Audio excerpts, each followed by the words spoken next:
The EU is close to a decision to use interest on Russia's central bank's frozen foreign exchange reserves to support Ukraine. Now, the decision to freeze Russian assets is seen as part of broader sanctions aimed at deterring Russian aggression in the first place.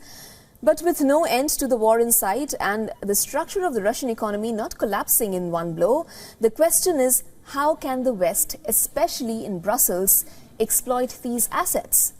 Now, EU's foreign policy chief, Josep Borrell,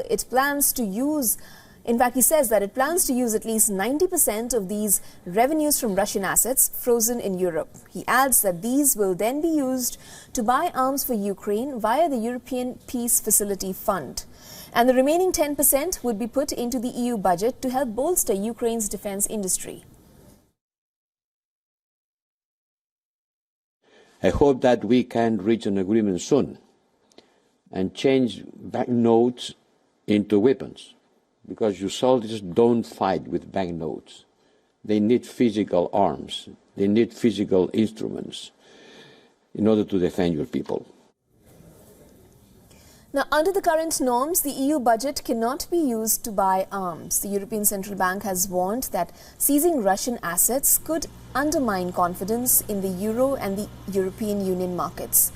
Some governments have also voiced concerns that Moscow could retaliate by seizing assets of Western companies held in Russia.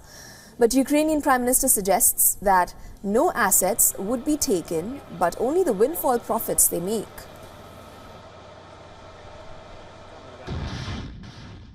We insist on the full confiscation of other use of all frozen assets, body of frozen Russian assets.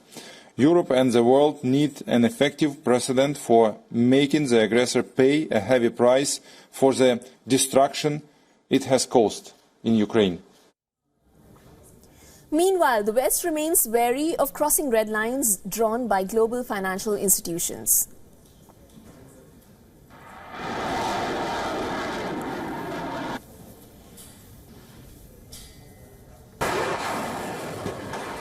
For all the latest news, download the WION app and subscribe to our YouTube channel.